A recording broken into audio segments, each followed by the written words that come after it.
The world's major religious traditions have varying beliefs and traditions at the institutional level, so they appear to be very different from one another. But as you move toward the contemplative level of these religions, they begin to converge. They become more and more similar in nature. That's because the mystical experiences of these religions, the very core upon which these religions are based, point to the same absolute truth. Whether you want to call that a union with God, nirvana, the Godhead, liberation, eternal bliss, enlightenment, spiritual awakening, Brahman, or something else, they are pointing to the same thing. I'm not talking about visions of angels. I'm referring to the subjective experience of oneness with all that is, and awareness of their oneness with the infinite, a deep interconnectedness, and ego dissolution. As Alan Watts stated in his book, This Is It is a realization that his individual consciousness and existence is a point of view temporarily adopted by something immeasurably greater than himself. All the great spiritual leaders, Buddha, Jesus, Rumi, Krishna, Dalai Lama, Muhammad, and on, were leading us to the same absolute truth. Theologians may quarrel, but the mystics of the world speak the same language. All religions have these mystical experiences at their core, but they describe them differently because their interpretation of the Godhead is deeply influenced by the language and culture of these people.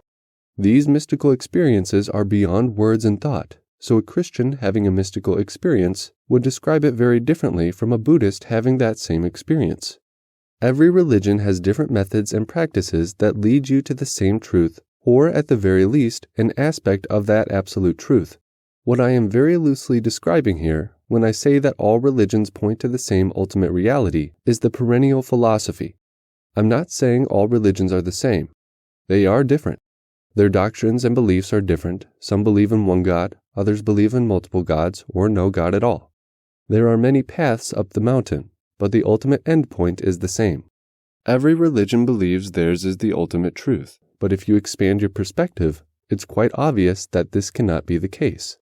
They must all be true to some degree, and that's because they are pointing at the same thing. The idea that my religion is correct and yours is wrong is a terrible belief that has contributed to an incredible amount of death over the last several millennia. If you're from another faith, you can still take the lessons from other religions. They're not necessarily opposed to each other at the deeper levels. And for those that are not part of any religion, you can ignore the dogma of religion and go straight to the methods and practices of self-actualization. Some people without religious backgrounds have experienced these deep states of oneness as well, so being a follower of a faith may help, but it's not required. Again, it's important not to get wrapped up in the terminology. Understand that these experiences are beyond language, but language can help point the way.